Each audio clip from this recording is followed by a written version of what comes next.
네, 시작하겠습니다. 어떻습니까? 여러분들이 보신 시험의 답안지에 채점된 결과를 보니까 만족하십니까? 어때요?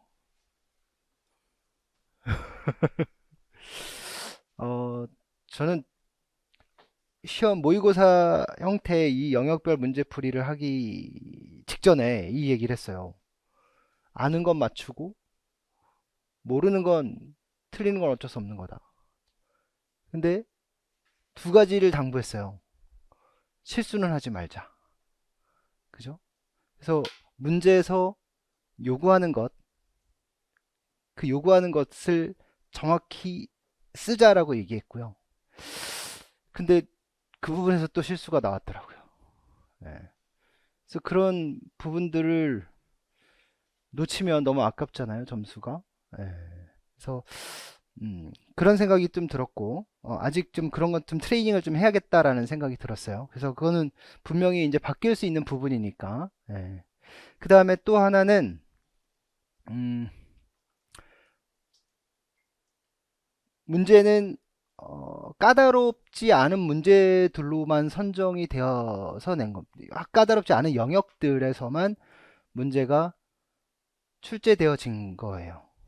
그러면 어, 이제 내용에 대한 어떤 접근이 최소한 가능했어야 되는 부분들이거든요. 근데 어, 내용에 대한 접근조차 안 되는 부분들도 있었어요.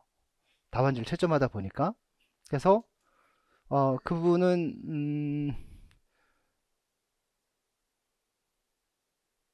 뭐라 그럴까? 어, 두 가지죠. 하나는 이게 출제되었으니까 안 받거나 아니면 어, 좀, 좀 골다공증이 생긴 거예요. 지식의 골다공증이. 그래서 그 부분을 좀 메꿔야 돼요. 그렇죠? 그래서 여러분들 오늘 뭐 해설 강의가 그렇게 길지는 않을 것 같아요. 제가 볼 때는 어려운 내용들이 그렇게 많지 않으니까. 근데 여러분들은 그런 부분에서 이제 빈틈이 보인 거니까 여러분들이 바빠질 것 같아요. 네, 토요일, 일요일, 주말이 바쁠 것 같고 빨리 오답 정리하고 여기서 나오지 않은 내용들을 또 정리해서 이제 여러분들의 어떤 기초를 탄탄히 만들어야 되는 시간들을 가져야 되기 때문에 그 시간이 좀 바쁘지 않을까 하는 생각이 들어요.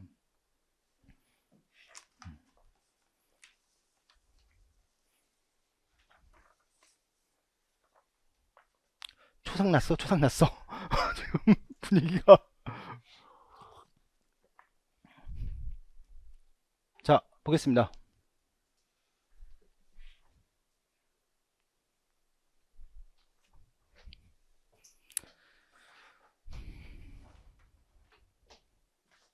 출제자 입장에서 너무 잘 맞춰도 문제고 너무 못 맞춰도 문제거든요. 여러분들은 좌절하면 절대로 안 돼요. 좌절 좌절은 언제 하는 거죠? 죽을 때 하는 거예요. 맞아요. 좌절은 죽을 때나 하는, 죽을 때 눈 감고 의식이 저 멀리 갔을 때, 아, 나 죽었나 보다! 막 이럴 때나 하는 거고, 지금은 다 뭐예요? 지금은. 다 경험이에요. 그 이 경험을 쌓아서 성장시켜야 돼요. 여기서 내 마음이 무너지면 절대로 성장할 수 없어요. 자, 1번 답입니다. 그렇게 쓰셨어요? 음. 자, 중요한 건 이 문제에서 요구한 건 이 기술 수준은 누구의 얘기예요? 네, 맞아요. 학습자 또는 이제 뭐 수행자 뭐 이런 사람들의 기술 수준이죠. 따라서 학습자나 수행자의 수준에 따라서 각성 수준과 운동수행 사이에 영향을 이제 주고받는 관계를 얘기한 거고 또 과제가 복잡하냐 단순하냐 복잡하냐라는 것은 좀 과제 차원에서 얘기란 말이에요. 그래서 뭐 이거는 어떤 종목의 유형 뭐 이런 측면에서도 답을 쓸 수 있었을 것 같아요. 이런 답도 있었어요. 숙련도. 네, 이렇게 쓴 분도 있었어요. 그래서 이거는 정답으로 인정했어요. 그 초, 중, 고 숙련자로서의 어떤 숙련도가 어느 정도 되냐 이거니까 답으로 인정했습니다. 자, 우리 역유일은 여러분들 너무 잘 알 거예요. 그쵸? 각성수위 낮을 때에는 수행이 저조하다. 그리고 각성수위 높을 때에도 역시 수행은 저조하다. 그러나 각성수위 중간 수준일 때 수행은 최고조에 이른다라고 설명하는 이론이죠. 그쵸? 그래서 뭐 이것에 대한 부분들을 더 설명하는 것은 좀 의미가 없어요. 다만 이게 이제 여기 보면 적정 수준이 어디에 있는지를 찾기가 어렵다라는 단점이 있다라고 얘기했어요. 왜냐하면 이게 뭐 앞서 얘기했던 것처럼 기술 수준이 어떠하냐 또는 그 종목의 또는 과제의 복잡성이 어떠하냐에 따라서 낮은 각성 수준에서 최고의 경기력을 발휘할 때도 있고 높은 각성 수준에서 최고의 경기력을 발휘할 때도 있으니까 이거는 이제 높고 낮음을 얘기하는 건 개인차를 얘기하는 게 아니라 상대적인 위치에서의 얘기를 하는 거예요. 그래서 이게 오늘 시험 문제였었죠.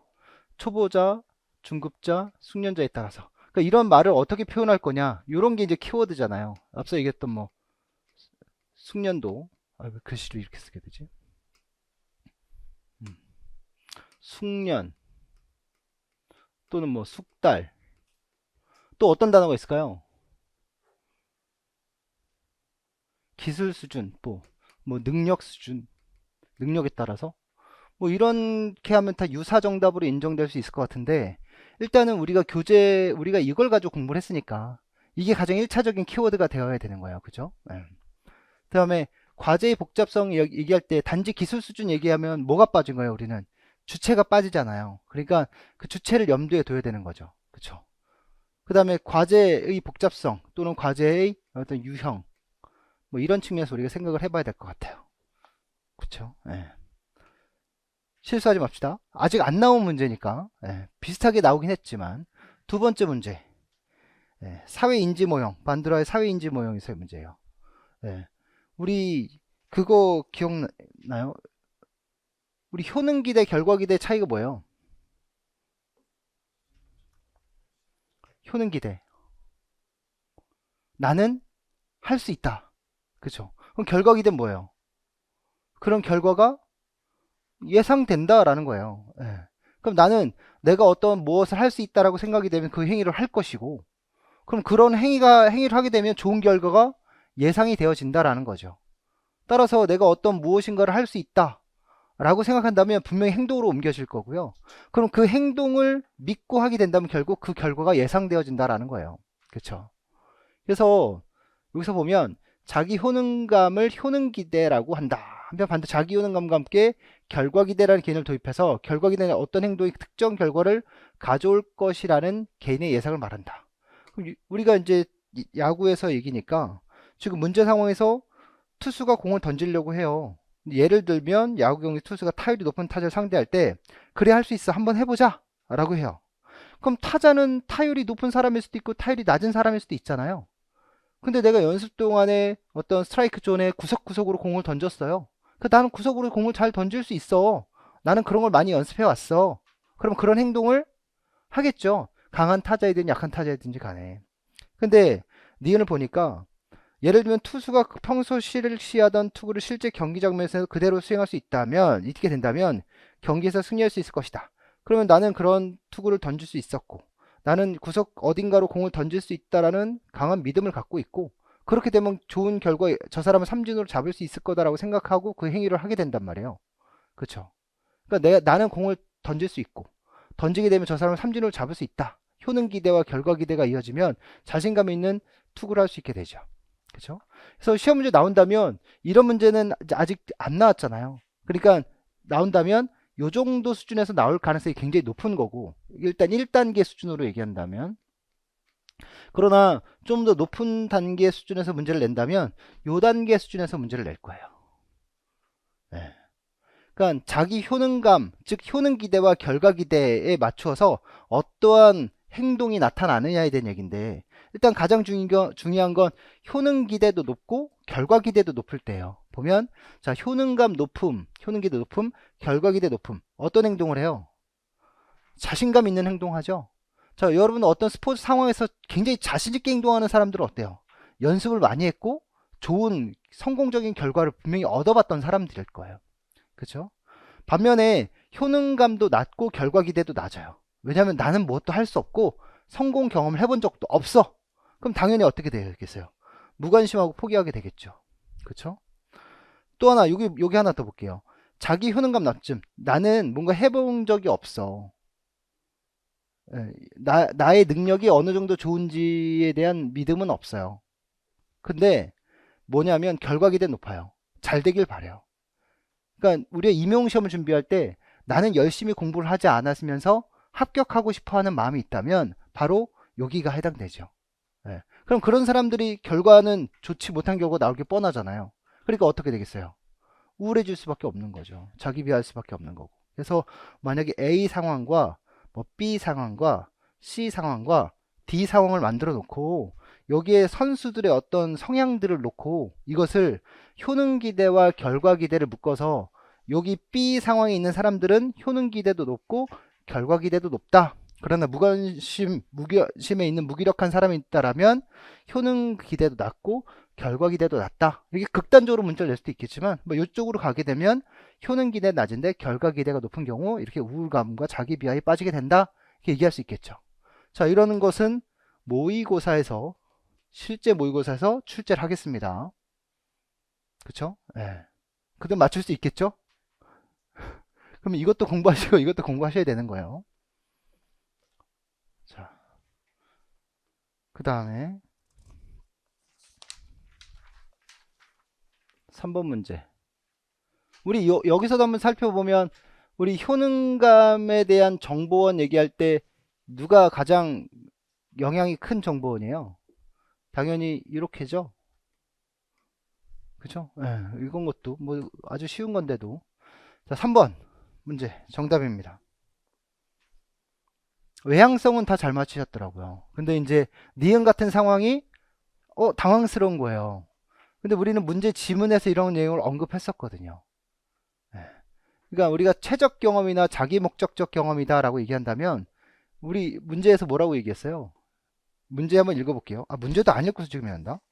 3번 문제 보면 자, 일반적으로 운동의 심리적 효과로 불안의 감소나 우울증의 완화를 이야기한다. 이는 부정적인 심리 상태에서 벗어난 효과이다. 그런 운동의 효과는 부정의 감소에 그치지 않고 긍정의 확장이라는 적절 관심으로 이해되어야 한다. 그 대표적인 예로 운동을 하면 기분 상태 검사지 6가지 요인 중 활력이 상승하는 것으로 알려져 있으며 우선 선수들의 심리적 건강 프로파일의 긍정적 정신건강 프로파일을 보면 여기 뭐가 긴장, 우울, 불안, 활력, 피로, 혼란에 뭐가 추가됐어요? 상태 불안, 특성 불안, 외향성, 신경증이 포함됐단 말이에요. 그렇죠. 위에 2가지, 아래 2가지. 그렇죠. 네. 그러니까 이런 부분도 우리가 물어볼 만한 거죠. 그래서 긍정적 정신건강 프로파일을 보면 우수한 선수들은 어떤 상태 불안이나 특성 불안 수준이 어떻대요? 낮게 나타난대요. 그리고 외향성과 신경증 보면 신경증은 이제 약간 신경질적이다, 좀 예민하다 이런 거잖아요. 그러니까 예민하지 않다라는 겁니다. 그리고 외향성이라는 건 뭐예요? 외향성이라는 건 도전적이고 외부의 자극을 추구하고 그쵸, 새로운 자극을 받아들이고 이런 거란 말이에요. 그러니까 자극을 받아들일 사람 준비가 되어 있는 사람들이기 때문에 그렇게 어떤 부정적인 정서가 나타나지 않죠. 그래서 외향성과 활력이 높은 사람들은 우수한 선수들이 일 가능성이 높다라고 보여지는 거죠. 그쵸. 그 다음에 오른쪽 보면 중간부터 칙센트 미하이가 주창한 몰입의 개념과 매우 유사하다. 그럼 몰입 시험 문제도 나왔었잖아요. 몰입 8채널 모형에 대한 얘기 했고요. 몰입 2채널에서 3채널, 4채널, 8채널로 이렇게 할 때 몰입은 무엇이 높아질수록 무엇과 무엇이 맞닿아 했을 때 과제 수준과 과제 난이도라고 얘기하지. 난이도와 우리 좀 전에 얘기했던 기술 수준, 즉 숙련도와 도전감 이런 것들이 일치할 때 몰입을 경험한다라고 얘기를 했죠. 그쵸? 그럼 몰입을 경험할 때 어떤 느낌이겠냐라는 거예요. 그래서 이걸 제시했어요. 자, 그는 몰입을 외적 조건에 압도되지 않고 자기 행동을 스스로 조절할 수 있으며 자, 몰입되어졌을 때 어떻죠? 자, 요즘 몰입되어 있는 사람들을 주변에 굉장히 많이 봐요. 어디서 봐요? 지하철, 길거리에서. 핸드폰에 몰입되어져서 주변을 전혀 살피지 않아요. 즉, 이게 바로 몰입되어졌기 때문에 주변 환경에 전혀 영향을 받지 않는 거죠. 그죠? 그 우리는 운동기술 수행에서 경기장 안에 경기를 수행하는 선수가 그 상황에 완전히 몰입되어졌을 때 주변의 영향을 전혀 받지 않아요. 그쵸? 신경을 안 쓴다는 얘기죠. 근데 여기에 보면, 자, 자기 행동 스스로 조절할 수 있으며 내가 내 운명의 주인인 듯한 느낌이 들었던 순간, 예. 그걸 어떤 경험이라고 하냐? 우리 이런 느낌을 최적화, 우리 교육과정에서도 얘기했어요. 7차 교육과정 얘기하면서 최적화, 적정화, 최적화. 그래서 필수와 선택 내용, 선택에 대한 내용. 즉, 지역과 학교와 학생들의 요구에 맞춰서 종목을 선택한다면 최적화된 교육이 가능한 거죠. 그러니까 내가 그 환경에 최적화된 상태면 내가 요구하는, 내가 의도하는 그 어떤 것들을 내가 원하는 대로 할 수 있었던 순간이, 그런 느낌이 들었던 그런 순간을 얘기하는 거란 말이에요. 그래서 그것을 우리는 최적 경험 또는 자기 목적적 경험이다 라고 얘기를 해요. 그래서 그런 용어를 한번 경험해보자 라고 해서 문제된 거예요. 최적 경험 또는 이제 최적의 수행이다라고 얘기할 수도 있겠죠. 최적 수행, 뭐 최적 경험, 뭐 최적 경험이 익스피리언스가 이제 최적 수행과 맞닿는 문제니까, 내용이니까. 자, 4번 문제예요.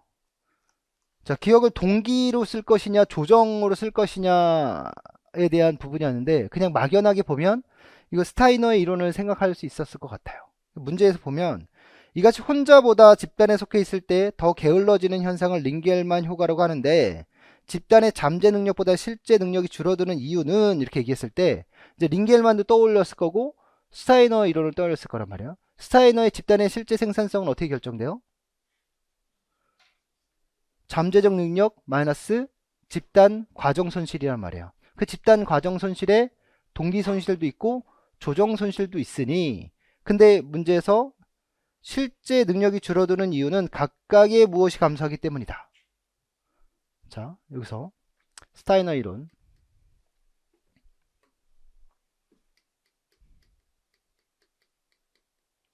자, 집단의 실제 생산성은 구성원의 잠재적 생산성 마이너스 집단 과정 손실이에요. 그럼 이 집단 과정 손실에 우리 두 가지가 있다고 얘기한 거죠. 조정 손실과 동기 손실이에요. 자, 조정 손실은 어떻게 생기는 거예요? 나와 플러스 타인과의 관계예요. 동기 손실은 뭐예요? 나 자신의 문제예요. 그러니까 개인의 문제라는 거죠. 개인의 문제고 이거는 집단의 문제라는 거죠.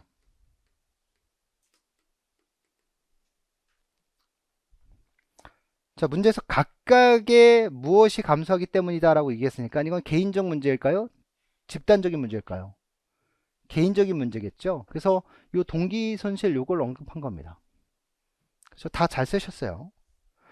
제가 요구했던 함정에 한 명도 빠지지 않았습니다. 즉 사회적 태만 현상이 발생하기 때문에 나타날 수 있다. 그것을 설명하는 구체적인 이유는 다음과 같다. 그래서 뭐 할당 전략, 최소 전략, 뭐 무임승차 전략 뭐 다 썼어요. 그렇죠?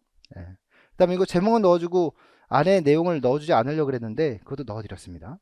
사회적 태만은 발생되는 게 여러 가지 요인이 있었죠.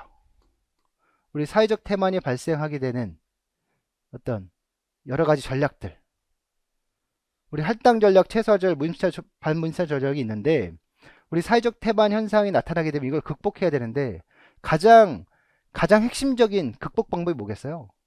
개인의 노력 확인이에요. 그쵸? 자, 사회적 태만 현상은 개인이 어디에 들어갈 때 발생해요? 자, 개인이 집단 속에 개인으로 드러나게 되는 경우에는 사회적 태만 현상이 거의 일어나지 않아요. 근데 이 개인이 집단 속에 들어가게 되면 집단에 포함되기 때문에 사회적 태만 현상이 나타나게 되는 거죠. 그렇죠? 그러면 개인의 노력이 드러나지 않으니 사회적 태만 현상이 나타나니 사회적 태만을 극복하기 위해선 개인의 노력을 확인해 줘야 하는 거예요. 그게 가장 제일 큰 문제다라고 얘기하고 있는 거죠. 와인버그와 구울드가 주장한 게. 그쵸? 그 다음에 이제 추가적인 요인들이 뭐예요?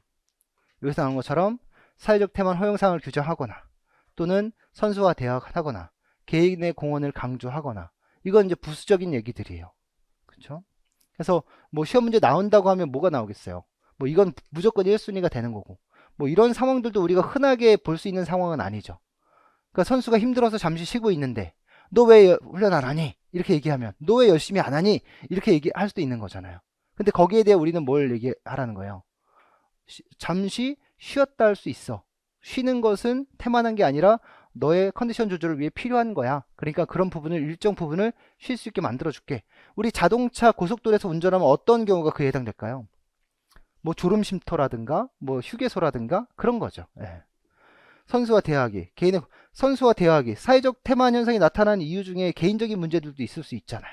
그래서 어떤 문제 상황을 파악해야 되는 거고, 또 특히 이제 내 공헌도가 낮아질 때 특히 사회적 태만 현상이 나타나요. 내 공헌도가 상당히 적을 때는 에이 안 하면 내가 하나하나나 별 공헌함도 없는데 뭘 차라리 빠져 있자라고 생각할 수도 있다라는 거죠. 그렇죠? 그래서 이런 부분들도 생각해 봐야 되겠다라는 생각이었고요. 그 다음에 뭐 문제가 낸다면 요 문제 링겔만의 사회적 태만 현상 얘기할 때 누가 잉햄이 그 사회적 태만 현상이 나타나는 게 동기 손실이냐 조정 손실이냐 이걸 밝히고자 했죠. 그래서 그림에 나온 것처럼 여기 다 뭐예요? 여기는 실험 조교들이에요. 얘네들은 실제로 아무런 힘도 가하지 않아요. F는 0이라는 거죠. 그럼 얘는 지금 F는 근데 여기서는 F가 힘이 100이었는데 힘이 점점 줄어들게 된다는 거예요. 누가 있으니까 나 외에 다른 누군가가 존재한다는 걸 인지하는 순간 자신의 노력을 줄인다라는 거죠. 그래서 그 손실의 원인은 뭐예요? 동기 손실 때문이다 라고 얘기했던 거예요. 그러니까 이런 문제들도 충분히 얻을 수 있겠죠. 아니면 서술하는 문제로 낼 수도 있겠고 이건 시험 문제 출제됐던 거니까 그렇죠? 오케이. 자 5번 정답입니다. 이거 정답률이 100%일 거라고 생각했거든요. 근데 그렇지 않았어요. 네. 근데 칭찬해주고 싶은 건 미철신 기억 같은 경우에 뭐 이제 뭐 타이틀로 내는 문제니까. 근데 두 번째 니은 같은 경우가 이렇게 문제를 냈어요. 자, 상태 불안 수준을 낮추는 방안을 특성 불안과 자아 존중감 측면 서술할 것 이렇게 얘기했어요. 그러니까 지금 니은의 상황이 환경적 요구에 대한 개인의 반응 능력인데 환경적 요구가 지금 상태 불안 수준으로 얘기한다면 그걸 부담스럽게 느낄 수 있는 상황인 거잖아요. 그걸 더 부담스럽게 느끼는 사람은 어떻겠어요? 아마 특성 불안이 높은 사람이 상태 불안도 높을 거예요. 그러니까 만약에 특성 불안이 낮은 사람이라면 상태 불안도 작게 느끼겠죠. 어떤 스포츠 경기 상황에서 오늘 저가 와이프랑 출근하는데 와이프가 그러더라고요. 오늘 개강이네 그렇게 얘기하면서 개강이야 그래. 진짜 그러니까 저 오래간만에 옷도 좀 갖춰 입었어요. 예. 솔직히 옷을 지금 풀었어요. 지금 옷을 지금 풀어가지고 그동안은 다른 거에만 신경 쓰고 오로지 좀 이런 얘기 잠깐 하자면 3개월 동안은 그냥 열심히 놀았어요. 집에서 아이들하고 와이프하고. 왜냐면 너무 심적으로 피곤한 상태였기 때문에 오로지 거기에만 신경 썼어요. 이제 풀었고 어제 이제 입었습니다. 근데 와이프가 잘 입었네 그러면서 개강이니까 잘하고 와 긴장하지 마 이러는 거예요. 그래서 제가 뭐라 그랬겠어요. 긴장 안 되는데 하나도. 근데 지금 강의를 몇 년을 했는데 그냥 한 거예요. 근데 제가 강의를 처음 했을 때는 어떻게 했어요? 네. 처음 했을 때 지금도 기억나. 마이크 들고 했었는데 마이크를 든 건 노래방에서 든 거 기억밖에 없거든요. 마이크를 저는 김종민을 좋아해요. 그래서 마이크를 이렇게 들은 거죠. 여러분 안녕하세요. 이렇게 얘기했죠. 그러니까 뭐 선생님 노래 부르시게요. 뭐 이런 분위기였어요. 지금은 이제 이거 하지만 그래서 만약에 거기에서 어떤 불안수위 되게 높았다면 강단에 올라올 때마다 불안했을 거예요. 어떤 경기 장면 또는 뭐 경쟁적인 상황에 불안을 느꼈다면 그런 특성 불안이 있다면 경쟁 상황만 되면 또 불안할 거예요. 그렇죠? 그러니까 그런 특성 불안을 낮추고 그리고 그 경기상에 임하는 나 자신에 대한 믿음 이게 필요하겠죠. 자존감이 높아야 상태 불안이 낮게 나타날 거예요.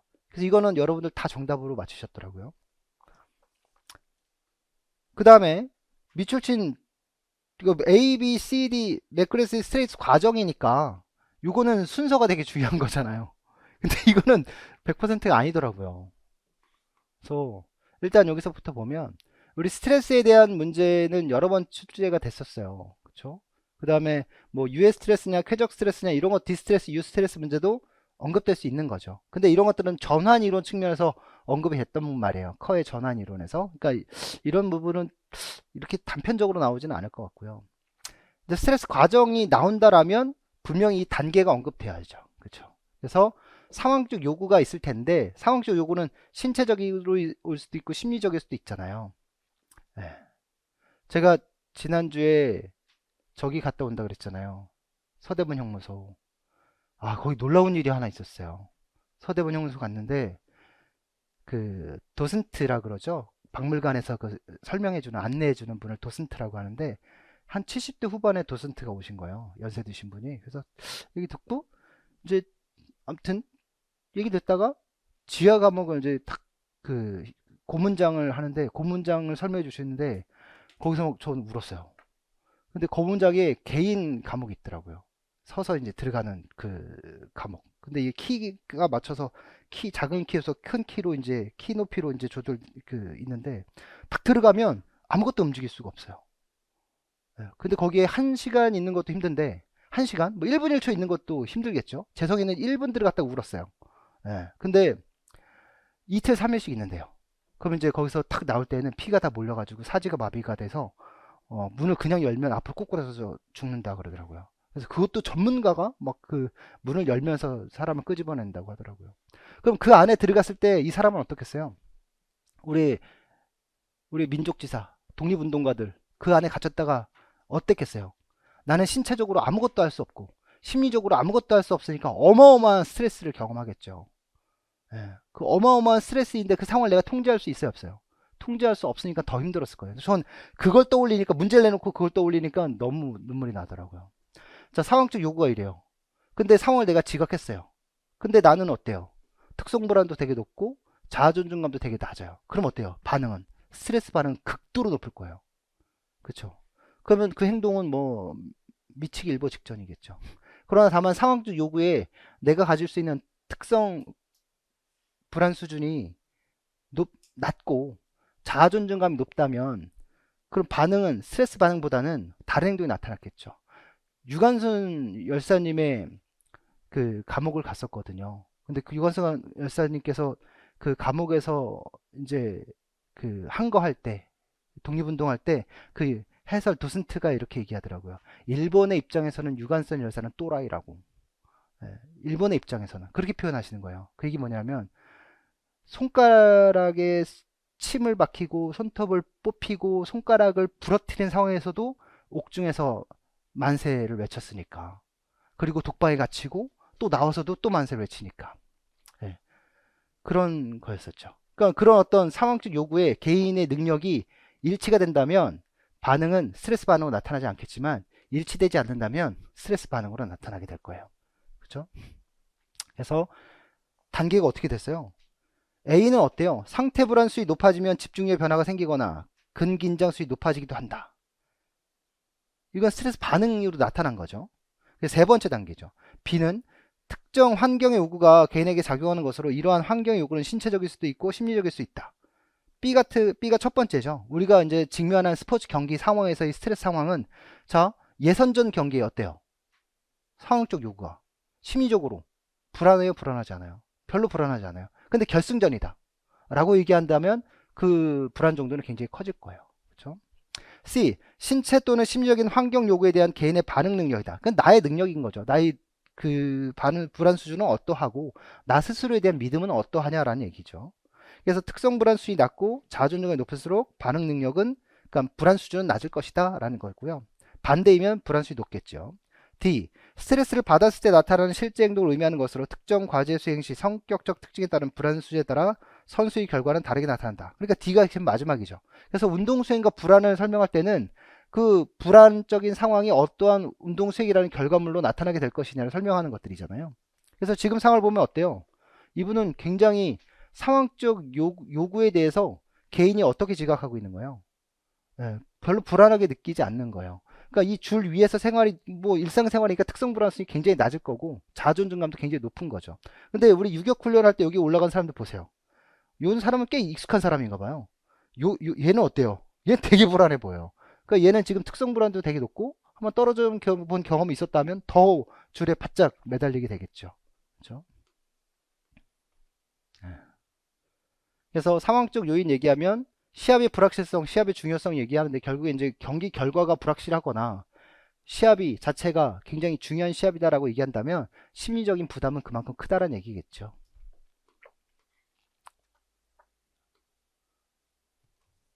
그 다음에 6번 문제예요. 자, 6번 문제. 귀인의 편향에 대해서 문제를 냈어요. 그러니까 답을 선생님 성함이 수혁 선생님이 다른 일반 교육학에서 참고하신 정답이신가요? 헷갈렸어요? 헷갈렸어요. 생각이 안 나서. 오케이. 보니까 우리가 이제 귀인이다라고 얘기하면 우리 귀인의 방향성 측면에서 얘기하면 내적 요인에 대한 귀인이 있고 외적 요인에 대한 귀인이 있죠. 그래서 우리가 그 원인이 내부에 있냐, 아니 원인이 바깥에 있는 거냐, 뭐 이런 측면을 살펴볼 수 있는 거고. 근데 우리 편향이라는 것은 결국 뭐예요?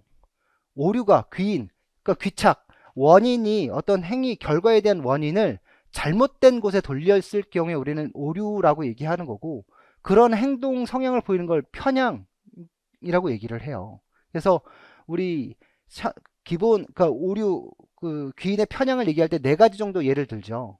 뭐가 있어요?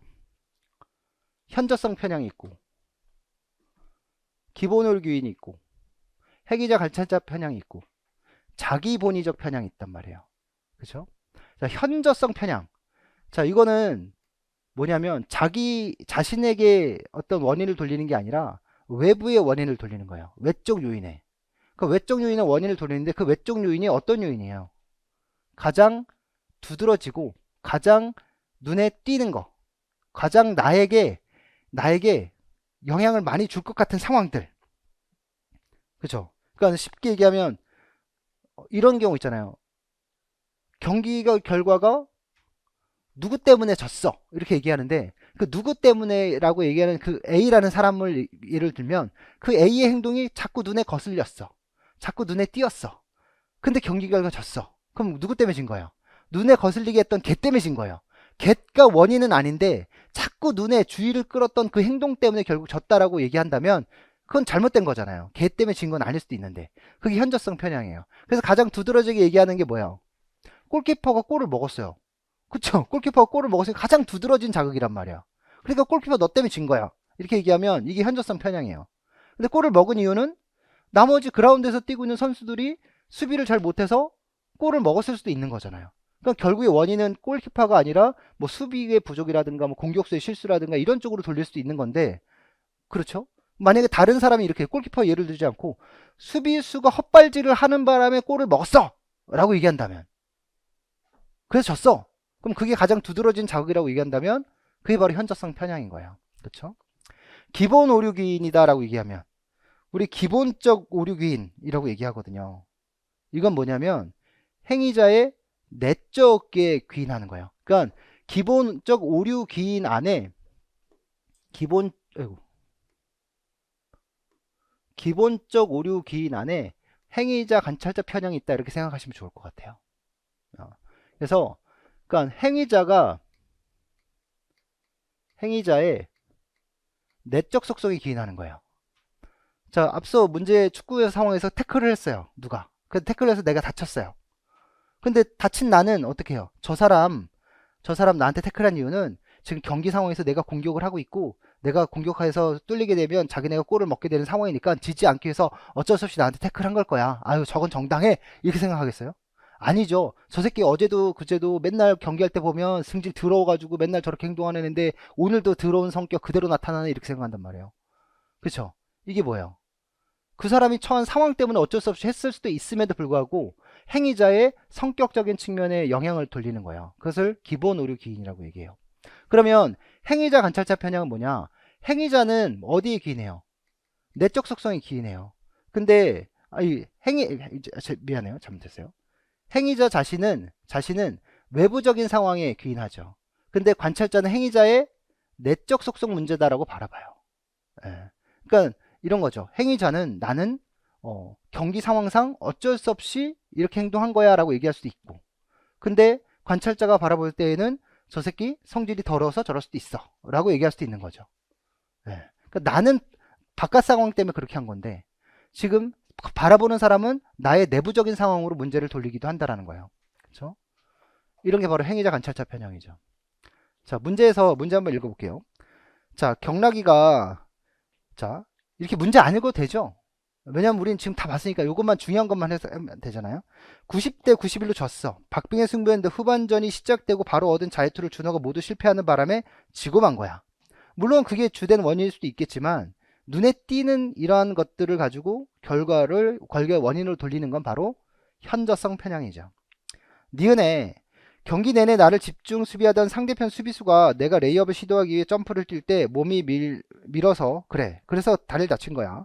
그 친구 성격이 굉장히 다혈질이더라고. 아마도 나를 못 막으니까 화가 나서 밀었겠지.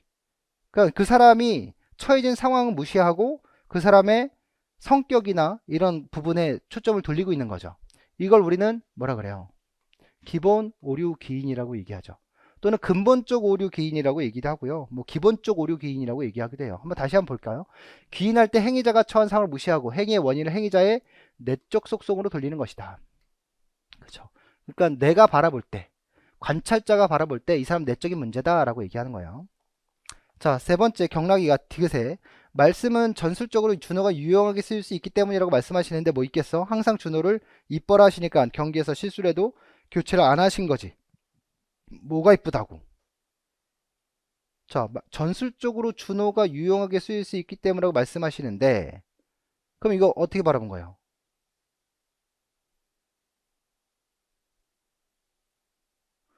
그럼 감독님은 준호를 왜 교체하지 않은 거야? 왜 준호를 교체하지 않은 거야? 말씀은 전술적으로 준호가 유용하게 쓰일 수 있기 때문이라고 말씀하시는데, 그러니까 교체를 할 거냐 안 할 거냐에 대한 행위자는 누구예요? 감독님이죠. 예. 감독님은 지금 보니까 준호가 유용하게 쓰일 수 있기 때문이라고 말씀하시는데, 이건 어디에 돌린 거예요? 전술적 상황에 따라 돌린 거죠. 그게 돌렸는데, 관찰자인 경락이는 항상 준호를 이뻐라 하시니까 이건 행위자의 내적 속성에 돌린 거죠. 그쵸? 그러니까 여기서는 관찰자 경락이가 관찰자예요. 그리고 감독님이 행위자인 거죠. 그러니까 행위자 자신은 외부적인 상황 때문에 교체를 안 한 건데, 관찰자인 경락이는 행위자인 감독님의 속 마음에 준호를 이뻐라 하는 마음이 있기 때문에 바꾸지 않은 거다라고 얘기하고 있는 거란 말이에요. 이걸 뭐예요? 행위자와 관찰자 사이에 서로 다른 것에 귀인하고 있는 거죠. 원인을. 그래서 행위자, 관찰자 편향이다라고 얘기를 하죠. 근데 우리가 지금 많이 나오는 것 중에 하나가 이제 자기 본의적 편향이에요. 자기 본의적 편향은 뭐예요? 이거 기본 오류 기인을 좀 더 쉽게 생각하자면, 뭐냐면, 기본 오류 기인은 행위자가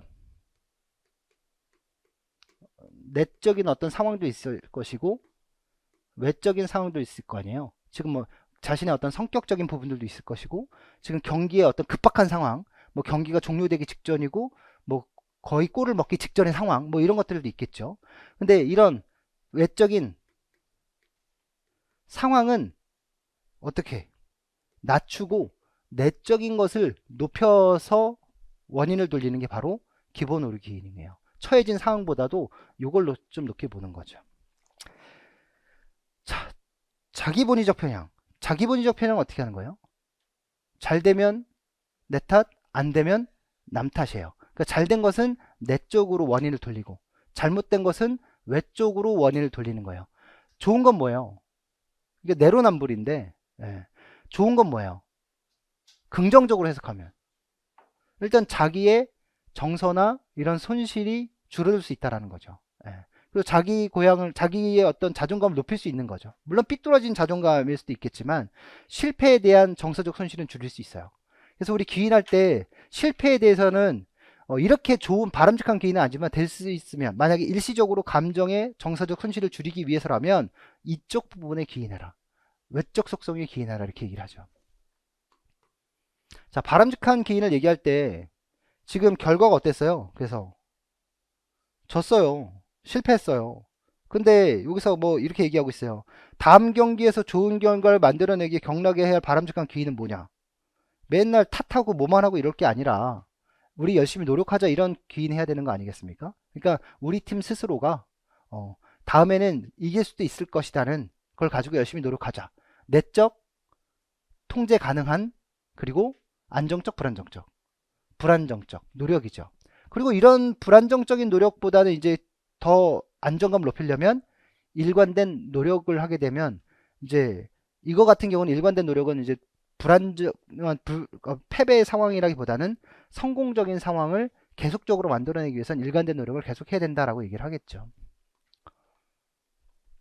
7번 루틴에 대한 얘기였고요. 예. 그 다음에 주의 집중 유형에 대한 문제였었는데 이것도 또 정답률이 생각보다 그렇게 높진 않았어요. 여러분 루틴이 있어요? 여러분들만의 루틴? 습관된 움직임? 습관된 행동 절차?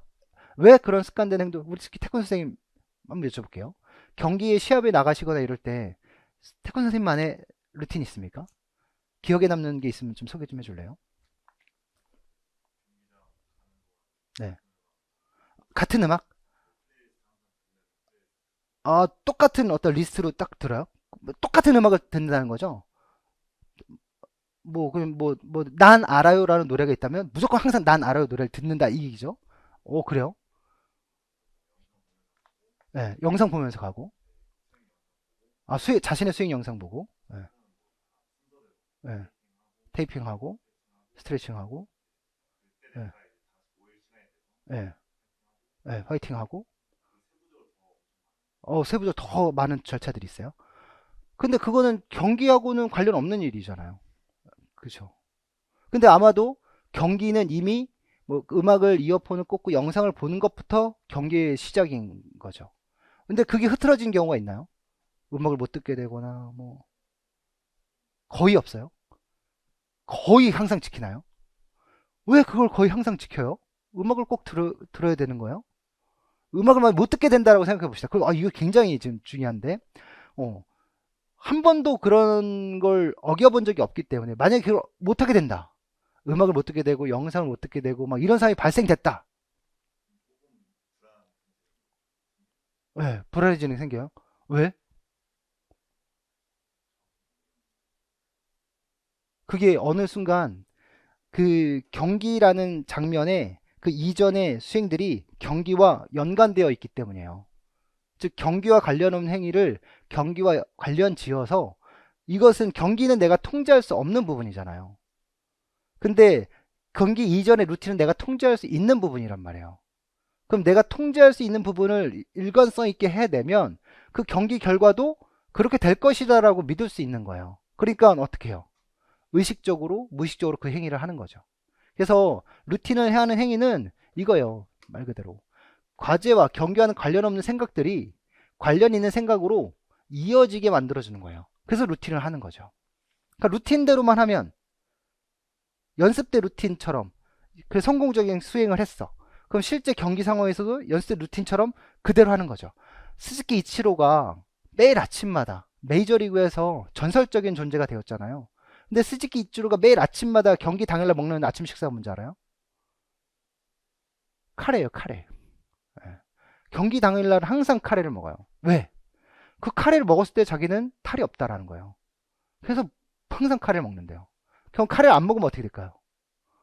불안한 거죠. 예, 설사 나오고 막 이럴 거예요. 예. 그래서 이렇게 하면 좀 전에 얘기했던 것처럼 당연히 루틴을 지키면 불안이 감소되겠죠. 그리고 내가 통제할 수 있는 영역의 것들을 많이 만들어서 통제할 수 있는 것에 집중을 하게 되면 오로지 내 주인은 어디에 집중하게 돼요? 경기에 집중하게 되죠. 그래서 요런 거 쓰라는 거였어요. 불안을 감소시키고 그 다음에 요거 쓰라는 거였어요. 요거 1점, 뭐 불안을 감소시키거나 주의집중 향상시키거나 둘 중에 하나 쓰면 점수 인정해 드렸어요. 그 다음 나의 니드파의 주의집중 유형인데 요거 이렇게 틀릴 줄은 꿈에도 몰랐어요. 진짜. 예. 봅시다. 여기 보면 여기 요거 수업 때 봤죠. 손흥민 선수 항상 오른발로 라인을 밟고 들어가요. 이거 못 밟고 들어가게 하면 어떻게 될까요? 손흥민 엄청 불안할 거예요. 그렇죠? 마이클 조던 선수 보면 항상 혀를 내밀어요. 이런 것들. 자, 잘 알고 계신 거니까. 주의 집중.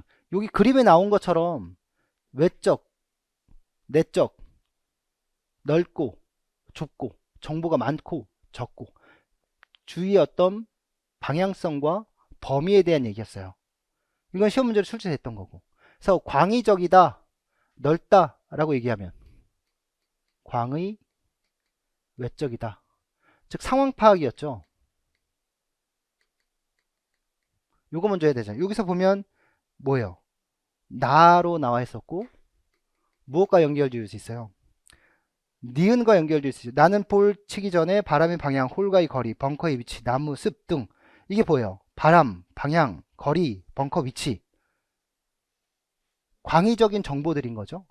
그 다음에 이것들은 나 말고 바깥에 있는 것들이니까 외적 환경들이라는 거예요. 그렇죠? 그 다음에 광의적이고 내적이다. 광의적인 정보. 내적으로 왔어요. 그럼 광의적인 정보를 받아들여서 뭘 해야 돼요? 분석하고 계획을 수립해야 되겠죠. 그래서 여기선 뭐예요? 지금 이건 다에 대한 얘기였고요. 다는 무엇과 연결해줘야 돼요? 기억, 나는 과거의 기억서에 저장된 다양한 사실 경험을 회상하고 현재 상태와 수집된 외적 정보들을 분석하여 이에 알맞는 골프 클럽을 선택하고 어떻게 칠 것인지를 결정한다. 그러니까 외적 정보들을 얘기한다고 외적이라고 얘기하면 안 되겠죠. 분석하는 게 초점이 되겠죠. 그래서 기억하고 연결줘야 될 거고요. 그래서 이렇게 돌아가고 있는 거예요, 지금. 그 다음에 지금 협의적이고 내적이에요. 뭐 하는 거예요? 자, 어떤 분석 계획을 해서 이제 다 추려냈어요. 내가 무엇을 선택할 건지 다 했고 이제 마음속으로 뭐만 하면 돼요? 정서 조절만 하면 돼요. 자신감 향상시키고 머릿속으로 시뮬레이션 돌려보고 예행 연습해보고 뭐 이런 거죠. 그래서 지금 요거는 라에 해당되고 무엇과 연결돼야 돼요? 이거 많이 틀렸던데. 라는 리을이요. 리을 보면 나는 나의 긴장수를 탐지하고 완벽한 상을 그리거나 연습 스윙 과정에서 심호흡을 한다. 그쵸? 그래서 여기서 심리기술 훈련 같은 것들이 많이 필요하겠죠. 리을 여기 들어가야 될 거고. 그 다음에 협의, 외적이에요. 이제 결정된 사항을 외부적으로 돌려서 수행을 해야 될 거예요. 여기서 얘기한다면 뭐예요? 디귿 상황이에요. 나는 효과적인 스윙을 위해서 그는 다른 내적인 생각들이나 단서 주의를 기울이지 않고 단지 볼에만 집중한다. 볼은 외부에 있는 거고요. 단지 볼이니까 협의적인 거죠. 그래서 뭐예요? 라는 볼에만 주의 집중한다. 디귿과 연결되네요. 이렇게. 그래서 아까 나는 가죠? 아니 나는 죄송해요. 여기 가인데 가가 디귿이고 나가 니은과 연결. 나 니은 다 기억 라 리을 가 디귿 이렇게 되죠. 이거 순서가 맞아야 점수를 드렸어요. 2점짜리 문제여가지고 순서가 틀리면 2점을 날리는 문제였어요. 그러니까 이런 문제는 또 나올 수 있겠죠. 이거 되게 여러 번 나왔던 문제예요. 그래서 여러분 이거는 명확하게 좀 정리를 좀 해두셨으면 좋겠어요. 네. 그래서 꽤 중요하게 수업 때 설명했던 얘기고 8번 문제예요. 이거 사회적 촉진 현상에 대한 문제가 아직 출제가 잘 안 되고 있어요. 그래서 사회적 촉진 현상에 대한 문제를 낼 때 우리 자이언스의 단순 존재 가설 얘기하잖아요. 그 단순 존재 가설 얘기하면 욕구이론, 추동이론과 연관지어 얘기할 수밖에 없어요. 그쵸? 그래서 이것도 다 맞출 거라고 생각했는데 엉뚱한 대답을 다 하셨어요. 그래서 일단 봅시다. 왜 그랬냐면 자, 추동이론 얘기할 때 중요한 건, 자, 각성 수준이 높아질수록 경기력이 좋아진다라고 설명했죠. 그쵸? 각성 수준이 높아질수록 경기 수행은 이렇게 좋아진다. 근데 단 어떤 과제일 때냐? 이걸 설명하는 게 어떤 과제예요? 우리 수행은 뭐가 습관과 욕구의 곱으로 나타난다라고 얘기했어요. 그쵸? 욕구가 높아질 때 지금 욕구가 높아진 거잖아요. 수행이 향상된다. 근데 뭐가 있어야 돼요? 습관이 있어야 되는 거예요. 그럼 습관이라는 게 동작이 습관화되어야 된다는 거죠. 습관화된다는 건 뭐예요? 익숙하고, 그렇죠. 잘 학습되어 있고, 또는 숙련자이고, 또는 과제 수준이라면 과제가 단순하고 쉽고 뭐 이런 것들이란 말이에요. 이런 과제에 접했을 때는 요게 설명이 가능하다라는 거예요. 그쵸? 그래서 이 헤빗이 얘기하는 습관, 요게 되게 중요한 거죠. 그러면 습관돼 있으면 이게 설명이 가능한데 습관화되어 있지 않으면 설명이 불가능한 거예요. 그럼 습관화되어 있지 않은 게 어떤 경우예요? 낯설거나 처음 접해봤거나 어렵거나 내가 초보자이거나 뭐 이런 경우죠. 그런 경우라면 욕구 수준이 높아지면 수행은 저조해진다라는 거예요. 이걸 설명 못하는 거예요. 이게 욕구 이론의 단점이에요. 한계점이고. 그래서 자, 위 공식에서 각성 수준과 수행의 관계는 뭐의 정도에 따라 달려있다? 기술의 습관화에 달렸다. 이게 되게 중요한 거란 말이에요. 그렇죠? 근데 각성이 증가하면 부정확한 반응이 나타날 가능성이 크기 때문에 운동 초기 학습 단계에 적합하지 않다. 반면 운동 초기, 그러니까 아직 습관화되어 있지 않은 상태에서는 이 이론으로 설명하기 어렵다라는 얘기죠. 또 후기, 즉 숙달되었을 때는 습관적으로 정확한 반응이 나타날 가능성이 크기 때문에 각성이 증가하면 수행이 향상된다고 볼 수 있다. 즉 수행 초기에는 설명하기 어렵지만 수행 후기, 숙달되었을 때는 설명하기 쉽다라는 얘기고, 단점은 여기서 얘기하고 있죠. 욕구의 단점. 단순한 과제나 학습이 잘 된 과제에서는 적합할지 모르나 중요한 건 복잡한 기술이 필요한 과제에서는 설명이 부족하다. 또는 어려운 과제이거나 낯선 과제이거나 숙달이 되어 있지 않은 과제는 요게 뭐예요? 설명이 부족하다는 얘기죠. 그렇죠? 네. 그래서 나오면 이건 100%예요. 100%. 이걸 물어보는 건. 자, 그러면 자, 사회적 촉진 이론으로 다시 넘어가면, 자, 추동 이론과 연관 지어서 사회적 촉진은 뭐예요? 나 외에 사회적인 존재가 있을 때 나의 수행이 향상된다라는 거죠. 그럼 욕구 이론으로 얘기한다면 나 외에 다른 사람이 존재할 때 뭐가 높아져서, 다른 사람에게 잘 보이고 싶은 욕구가 높아져서, 예. 그럼 잘 보이고 싶은 욕구가 높아지는데 내가 익숙한 과제를 해요. 그러면 당연히 사회적 촉진 현상이 나타나는 거죠. 근데 나에게 익숙하지 않은 과제, 낯선 과제를 해야 되는 상황이에요. 그러면 신경 쓰여서 수행이 저조해질 수밖에 없는 거죠. 그래서 익숙한 과제는 우세 반응이 나타나고, 낯선 과제에서는 열세 반응이 나타나서 우세 반응이 나타나면 수행이 향상되지만 열세 반응이 나타나면 수행이 저조해지게 되는 거죠. 그래서 그걸 설명한 게 여기 단순 존재 가설이에요. 그쵸? 그러면 자, 내가 어떤 과제를 수행하려고 해요. 농구를 해요. 농구를 하는데 지금 옆에 여자분이 이렇게 앉아 있어요. 여자애들이 보고 있어요. 그럼 어때요? 예, 신경 쓰는 거예요. 주변에 신경 쓰는 거죠. 그게 바로 경계 반응이에요. 예. 그러면 이런 경계 반응에 따라서 욕구 수준이 상승하는 거죠. 추동이 유발되는 거죠. 예, 나의 욕구가 증가하기 시작하면, 주변을 신경 쓰기 시작하면, 그래서 주변이 신경 쓰기 시작하고 욕구가 생기면 단순 과제일 때는 어떤 반응이 나타나요? 이건 조건이죠. 조건. 단순 과제를 수행하거나, 이건 과제의 난이도고, 이거는 수행자잖아요. 잘 학습됐거나 숙련자이거나.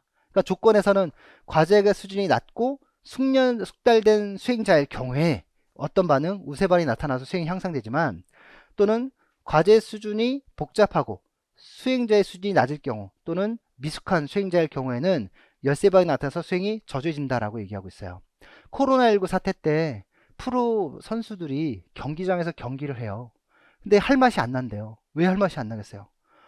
관중석에 사람이 하나도 없으니까 텅 비어 있으니까 할 맛이 나겠어요? 물어볼게요. 진짜 프로 선수였으니까. 관중석에 사람이 아무도 없을 때 하고 그런 적이 있으셨나요? 아, 코로나19 때 시합을 하셨죠? 그때 어떻게, 그 코로나19 전과 코로나 때 상황을 한번 비교해서 한번 얘기해 주실래요? 경기 때 느끼는 선수 입장에서. 없었을 때 얘기해요. 예, 예. 연습 경기 같은 느낌. 어, 마음은 편하셨겠네요. 예. 동기부여가 확실히 안 돼요. 예. 아, 코로나19 사태 전에 수많은 관중들이 있을 때 또는 서포터들이 와서 으쌰으쌰 해줄 때와는 다르게 좀 텐션이 좀 떨어지는 거예요. 아, 그래서 뭐 대책이 있었나요? 우리나라 K리그에선 그런 아무런 대책이 없었나요? 아, 스피커로 응원 함성 이런 거 응원가 틀어주고 막 이랬어요. 아, 그 좀 영향이 있나요, 거기에? 예. 아마 심리적인 어떤 촉진 현상을 일으켰겠네요. NBA 같은 경우는 어땠어요? 우리나라 판넬 같은 거 만들어 놓고 또는 우리 TV 같은 경우도 이제 게스트들이 없으니까 화면으로 이렇게 다 만들어 놓고 했단 말이에요. 이런 사회적 촉진을 일으키기 위해서. 그래서 이런 문제로 나오기 되기 쉬워. 우리 지난주에 냈던 문제 뭐였죠? 평가 우려 가설 냈단 말이에요. 근데 이건 사회적 촉진 현상이 나온다면 예결 순이죠. 예. 그래서 사회적 촉진을 보면 자, 로버트 자이언스는 사회적 촉진에 관한 이론으로 불확실성과 사회 관찰에 의한 무엇을 주장하였다. 당연히 뭐예요? 단순 존재 가설에 대한 얘기죠. 해당 가설에 의하면 타인의 존재는 개인의 타인과 장차 상호작용하게 된다는 사실을 시사하는데 인간이 예견할 수 없는 사회적 환경의 변화에 항상 반응할 준비가 되어 있어야 한다. 따라 사회 환경의 타인의 존재가 무엇을 일으키고 경계 반응을 일으키는 거죠. 경계 반응을 일으킴으로써 상호작용이 될 때 개인에게 단순 존재 가설에서 보여지는 것처럼 어떤 욕구 수준을 증가시켜 만들고요. 게린과 이네스는 자이언스의 주장을 발전시켜서 타인이 있으면 뭐가? 경계 반응이 높아지는 거예요. 그러면 이런 반응할 예비도를 지니게 되기 때문에 타인이 어떻게 행동할지 예측하기 위하여 주기적으로 타인들을 관찰하게 된다고 주장한다. 자, 여러분들 축구를 하거나 농구를 하거나 배구를 하거나 자기가 어떤 스포츠 할 때 참여해요. 근데 저기 누군가 앉아 있어요. 벤치에. 그 사람 쳐다봐요, 안 쳐다봐요? 수행할 때. 안 쳐다보나요? 프로 선수라면 잘 모르겠어. 하지만 근데 그 사람이 이뻐. 어. 봐야죠. 아, 요렇게 넣어줘야 되는구나. 그러니까 그게 이제 경계 반응이 커지는 거예요. 그 외부적인 자극이 누군가에 따라서. 아무런 관심이 없는 사람이라면 또 다르겠지만, 나에게 어떤 주의를 끄는 자극이라면 자꾸 신경을 쓰겠죠. 단순 존재 가설하고 또 어떤 거 보라고요? 평가 우려 가설. 평가 우려 가설 때 평가가 우려되는 느낌이 들게 만드는 조건이 뭐예요? 평가의 전문성과 그 사람에게 평가를 받았던 경험, 평가 경험이죠. 그렇죠. 그 다음에 9번 문제. 이것도 잘 하셨더라고요. 근데 자, 변화 단계 이론에 의하면 행동을 변화시키는 세 가지 요인이 있다 그랬어요. 그 중에 이제 변화 과정에 대한 얘기했었고 또 하나가 자기 효능감과 의사결정 균형에 대한 얘기였어요. 그래서 의사결정 균형에 대한 문제는 나왔죠. 자기 효능감도 문제가 되게 많이 나왔죠. 근데 변화 과정에 대한 문제는 아직 안 나왔단 말이에요. 그렇죠? 그래서 이거 언급할 만 하고요. 변화 과정에는 인지적 과정이 있고요. 또 하나는 무슨 과정이 있어요? 어딨지? 행동적 과정이 있죠. 예, 인지 과정과 행동 과정이 있단 말이에요. 그럼 내가 어떤 행동을 하게끔 만드는 영향 요인들이 내가 그런 행동을 할 생각을 할 거냐, 의도를 가지게 할 거냐, 아니면 행위를 하게 할 거냐, 이런 거란 말이에요. 그래서 지금 니은은 운동에 관한 자료를 제공하거나 운동을 시작한 사람이 예를 설명해주는 등의 활동을 한다라고 얘기했어요. 그럼 이거 어떤 과정이에요? 자료를 제공하니까 인지 과정이죠. 운동복을 눈에 잘 띄는 곳에 걸어두거나 TV 시청 충돌 막기 위해 리모컨 배터리를 빼놓는다. 이거는 실제 행동이잖아요. 그러니까 행동적 과정에 해당되죠. 그래서 밑에 보니까 10가지의 내용이 잡혀져 있는데 자, 여기서 이제 인지 과정에 해당되는 부분은 뭐예요? 정보 수집, 행동의 대체, 이건 행동이죠. 공감은 인지죠. 역할 모델 되기는 내가 실제로 역할 모델 되기 누군가가 뭘 보여줘야 돼요. 시범을 보여주거나 이런 해줘야 되니 그런 정보를 제공해 줘야 되겠죠. 그 다음에 사회적 지지 구하기. 이거는 뭐요? 실제 누군가가 옆에서 있어야 되는 부분이네요. 그쵸? 이건 행동적인 부분이고 건강한 자아상 찾기. 인지죠. 그 다음에 사회적 관습 이용하기. 인지겠죠. 나머지 보면 행동과정 보면 행동 대체. 운동하지 않은 행동을 운동으로 바꾸기. 운동하지 않은 행동을 운동으로 바꾸기. 그렇죠? 그 다음에 또 뭐 있어요? 사회적 지지 구하기. 운동 의도를 높이기 위해 지지 구하기. 운동 의도를 높이기 위해 동반자 구하기. 운동 의도를 높이기 위해 누군가의 허락받기. 뭐 이런 것들이 될 거 아니에요. 그죠?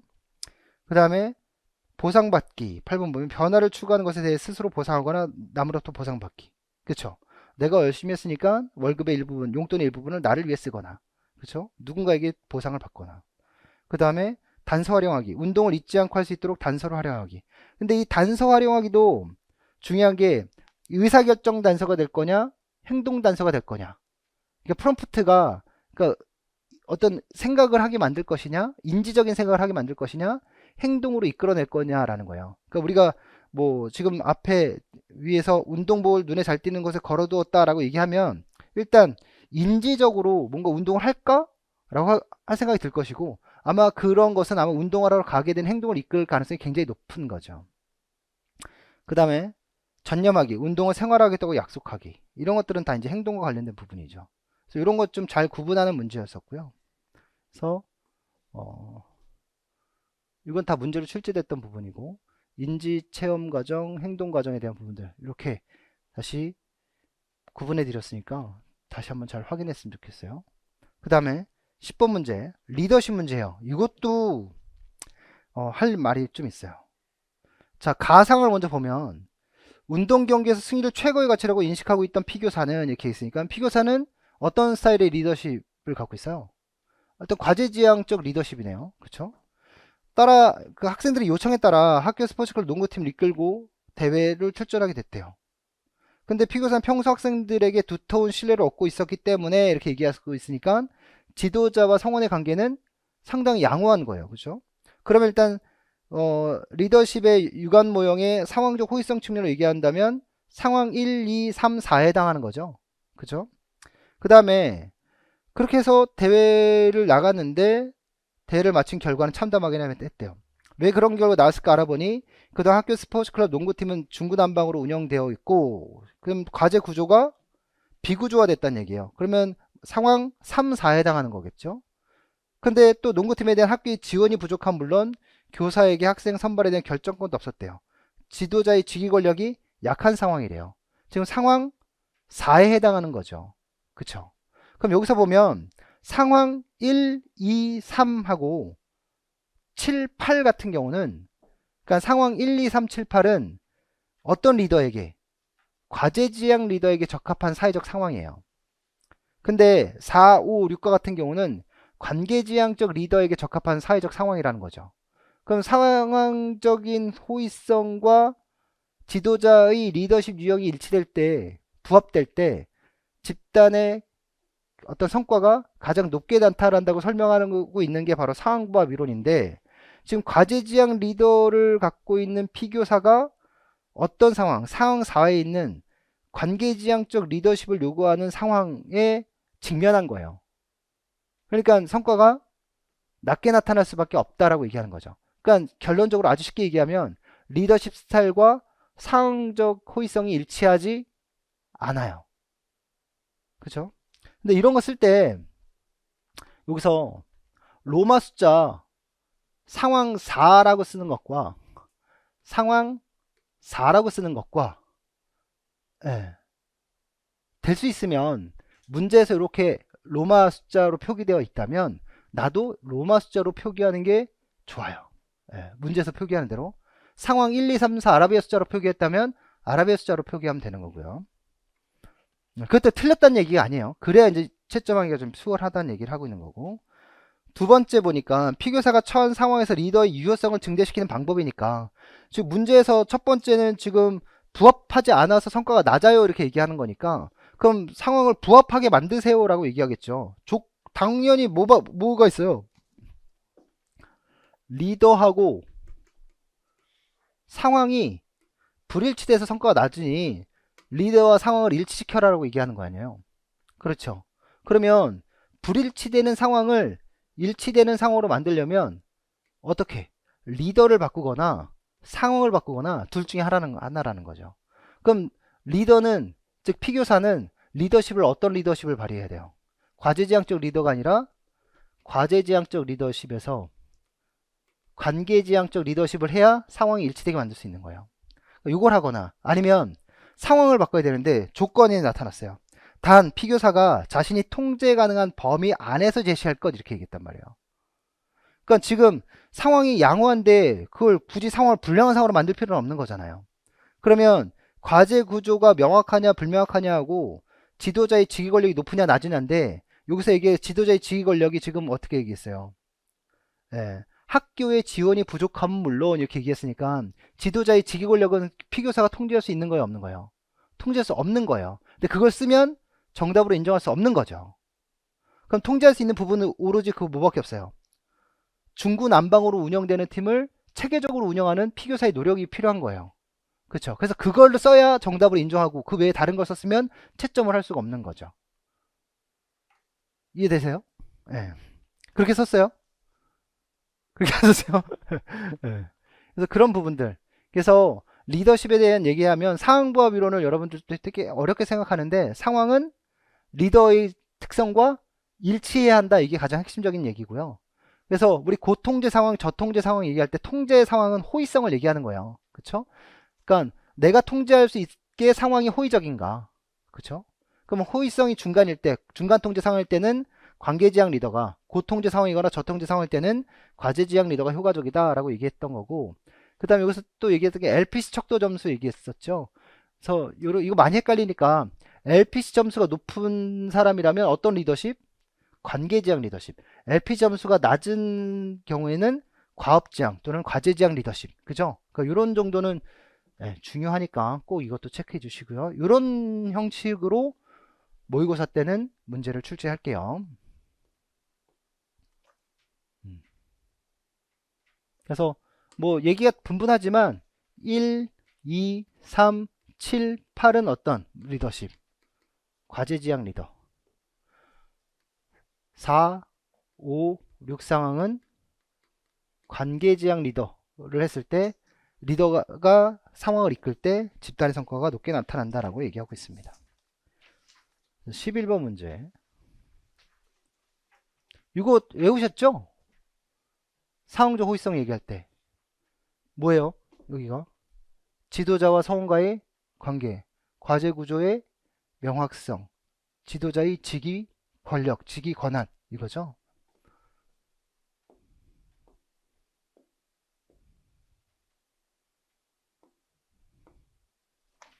11번 문제예요. 이건 다 맞추셨던 것 같아요. 예, 그 기출문제이기도 하고 또 수월하기도 했죠. 가이던스 기법이고 뭐 이전에 또 얼마 전에 출제됐던 문제였기 때문에 최근 출제된 문제라 여러분 다 맞추셨을 것 같아요. 근데 그런 문제가 또 나온다면 뭐겠어요? 이런 부분 언급할 수 있겠죠. 그러니까 가이던스 기법을 할 때 여기 보면 이 어린 아이가 핸드스프링을 하잖아요. 그럼 어떻겠어요? 맨 땅에 몸을 띄워가지고 돌려야 되는 상황인데 당연히 두렵겠죠. 근데 거기에 대한 선생님이 잡아줄게, 또는 선생님이 안전한 상황을 대비해 놨어, 줄로 연결해 놨어, 이렇게 되면 어떻게 될까요? 일단 두려움은 없어질 거예요. 적어지겠죠. 그리고 부상을 예방하기 위해서 뭐 매트를 깔아놓고 이러면 되죠. 그리고 선생님이 가이드를 해주니까, 안내를 해주니까 당연히 오류는 줄어들 수밖에 없어요. 따라서 가이던스 기법의 목적 두 가지를 써라라고 얘기하면 뭐라고 쓸래요? 수행 오류를 감소시키고 두려움을 극복할 수 있게 해준다, 뭐 이렇게 얘기하겠죠. 공교롭게도 어저께 저희 집 아파트 1층에 태권도장이 있는데요. 그 태권도장은 약간 아크로바틱 이런 거 위주로 해요. 보니까 1층에 있는데 저는 1층에 있는 태권도장도 처음 봤거니와 1층 전체를 아예 유리로 해놨어요. 밖에서 다 보이게 태권도장을. 그러니까 매일매일이 공개 수업 같은 경우죠. 사람들이 지나가면서 다 보니까. 그러니까 수업을 열심히 할 수밖에 없어요. 그 아주 짧은 시간에 관원이 엄청나게 늘었어요. 저 되겠어? 했는데 상도 엄청 많이 받고, 밖 안에서 막 빙글빙글 돌고 있으니까 엄마들 어때요? 가다가 야 너도 다녀! 이렇게 되는 분위기거든요. 여러분들이 그래서 빨리빨리 합격을 해야 야 너도 빨리 민정이 교수한테 가. 에이, 그만. 그 다음에 이거 됐죠. 근데 가이던스를 많이 해주면 어떻게 돼요? 의존성이 생긴다는 게 문제였어요. 그래서 어떤 선생님이 이렇게 답을 주셨어요. 숙련자가 될수록 가이던스를 줄여야 한다. 뭐 점감적 피드백과 같이 뭐 이렇게 얘기를 해주셨던 것 같아요. 잘 하셨고요. 그다음에 자기 통제 피드백이에요. 예전에 한번 출제됐던 문제인데 한번 또 나올 만하죠. 피드백은 주로 누가 해요? 교사가 학생에게 하는 부분인데 피드백을 요구하는 시기에 하라 이런 얘기죠. 그럼 피드백을 요구할 때는 어떤 상황에서 요구하겠어요? 자기가 먼저 문제를 해결하려고 하는 노력을 해본 후 피드백을 요구하겠죠. 그죠? 먼저 풀어보고. 그럼 뭘 했다는 거예요? 인지적인 과정을, 인지적인 처리를 했다는 거예요. 수동적으로, 능동적으로. 능동적으로. 그래서 능동과 인지 처리, 뭐 이런 단어가 들어가면 맞는 거죠. 스스로 문제 해결. 뭐 이런 내용이 들어가면 맞는 거예요. 뭐 여기서 얘기하고 있는 뭐 고차원적인 뭐 능력, 뭐 이런 거 필요 없어요. 그냥 스스로 문제를 해결해 봄으로써 뭐 능동적으로 문제를 해결해 봄으로써 뭐 이런 어떤 내용들만 들어가면 되는 겁니다. 그래서 다 잘하셨어요. 다음 12번 문제. 이건 여러분들 헷갈리길 만한 것들로 문제를 낸 거예요. 보면 철수가 질병통제예방센터, 미 스포츠의학회, CDC, ACSM 공동 가이드라인에 따라서 강인한 체력을 기르는 것을 목적으로 이렇게 얘기했어요. 예. 그러면 여기 공동 가이드라인은 강인한 체력을 기르기 위한 겁니까? 아니죠. 뭐예요? 건강 증진이에요. 강인한 체력을 기르기 위한 것은 ACSM, 뭐야, 미 스포츠 의학회에서 얘기한 거란 말이에요. 그래서 문제에서 기억의 잘못된 설명 부분을 일단 찾았고요. 기억의 철수 얘기에서 밑줄친 기억의 특징을 과거의 미국 스포츠 의학회가 가이드라인과 비교해 서술할 것. 이것을 그러니까 가이드라인이 달라진 거 쓰라는데 운동 강도, 운동 빈도, 운동 시간 측면 서술하래요. 그 운동 강도, 시간, 빈도를 다 쓰라는 거죠. 그럼 과거에는 어땠어요? 과거엔 운동이 여기 지금 운동 강도는 높은 운동 강도였는데 중간 강도니까 운동 강도가 상대적으로 낮아진 거죠. 여기다 쓸게요. 운동 강도는 낮아졌어요. 운동 시간은 어때요? 20분 이상인데 30분 이상이에요. 운동 시간은 증가했어요. 운동 빈도는 주당 3에서 5일인데 주당 4에서 7일이에요. 빈도도 늘어났어요. 그쵸? 그러니까 CDC, ACSM 공동 가이드라인은 이전의 가이드라인에 비해서 운동 강도는 낮아지고 운동 빈도와 시간은 증가했다라고 얘기하는 거죠. 왜? 무엇을 목적으로 하기 때문에 건강 증진을 목적으로 하기 때문에 그리고 중요한 게 있어요. 지난 작년 시험 문제였죠. 그 2차원 원형 모형 가지고 얘기했던 거예요. 중간 강도의 운동일 경우에 운동 중 어떤 정서적 체험을 하느냐, 높은 강도의 운동일 때 운동 중 어떤 정서를 체험하느냐. 강도 높은 운동은 운동 중 부정적 정서를 체험하지만 중간 강도 운동은 운동 중 긍정적 정서를 체험하기 때문에 운동 지속 실천의 관점에서는 높은 강도보다는 중간 강도가 유리하다. 일단 운동이 끝나고 나서는 몸이 활기차진 상태는 동일하지만 중요한 건 운동을 지속하는가 여부는 운동 중 느꼈던 정서 상태죠. 그렇죠. 그게 시험 문제로 나왔던 거고요. 이건 아주 기초적인 부분에서 물어봤던 거예요. 근데 요구하는 대로 안 쓰신 분이 있더라고요. 그 다음에 두 번째 0이 운동 형태를 제외한 운동 빈도, 운동 강도, 운동 시간을 피트라고 합니까? 그렇죠. 프리퀀시의 F하고 인텐시티의 I하고 타임의 T에서 우리는 피트. 피트라는 건 무슨 뜻이에요? 적절하다, 적합하다 뭐 이런 뜻이죠. 핏, 잘 맞는다 이런 뜻. 개인의 어떤 신체적 조건에 가장 적합하게 운동을 하려면 빈도와 강도와 시간을 맞춰라는 얘기죠. 종호가 우울증 환자에게 운동 훈련을 시키면 우울증이 개선된다. 운동 훈련은 웨이트 트레이닝과 유산소 운동 모두 유사한 효과가 있다. 그쵸? 우울증 개선에는 모두 효과가 있죠. 근데 이 우울증을 뭘로 쓰면 틀릴까요? 불안, 그렇죠. 불안은 유산소 운동 효과가 있으나 웨이트 트레이닝은 불안을 오히려 증가시킬 수도 있는 부분이죠. 남이가 상태 불안은 일반적인 불안 상태이기 때문에 일회성 운동 전에 측정한다. 상태 불안은 일반적인 불안 상태이기 때문에 일회성 운동 전에 측정한다.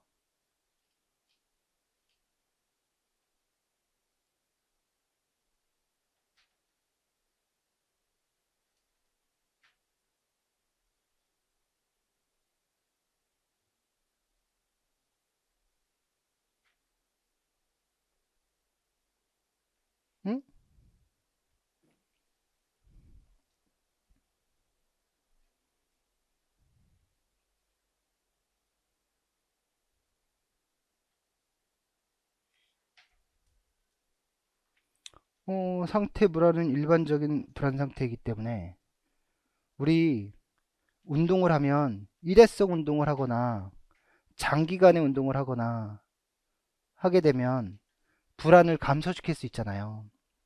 그럼 상태 불안 같은 경우는 일회성 운동을 통해서도 불안을 감소시킬 수 있죠.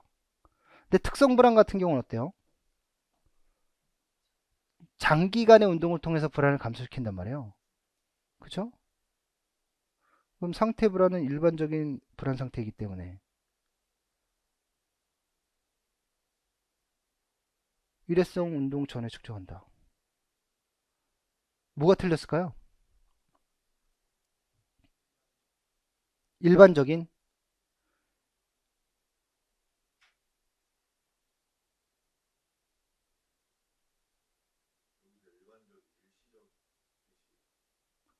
아니요. 예. 우리가 일시적인 불안 상태면 상태 불안이지만 개인의 성격적인 불안이다라고 얘기한다면 일반적인 불안 상태로 우린 볼 수 있어요. 여기서는 표현이 안 됐네. 음, 어쨌든 이거는 이게 좀 헷갈릴 수도 있었겠다. 만약에 이 상태 불안을 특성 불안이라고 한다면 상태 불안이 일반적인 불안 상태이기 때문에 일회성 운동 전에 측정한다. 이건 많이 헷갈릴 것 같은데. 이건 제끼세요. 예, 왜냐면 이거 헷갈릴 것 같아요, 오히려. 중요한 건 상태 불안은 일회성 운동 전에 측정합니다. 그쵸? 특성 불안은 장기간 운동 전에 측정하는 거고요. 예. 이건 뭐 틀리지 않다라고 볼게요. 다음 찬수. 자, 운동 중독을 구분할 때 다이어트를 목적으로 운동을 강제적으로 하는 것이다 라고 얘기한다면 운동 자체에 빠져들면 우리는 1차 운동 중독이라고 하죠. 근데 운동을 수단으로 이용하게 되면 우리는 2차 운동 중독이다 라고 얘기한단 말이에요. 그쵸? 그래서 이거는 운동을 다이어트 목적, 즉 수단으로 썼기 때문에 2차 운동 중독이다 라고 얘기를 하죠. 그쵸? 예. 남이, 예. 요거는 제외하겠습니다. 예. 잠깐만 쉬었다 갈게요.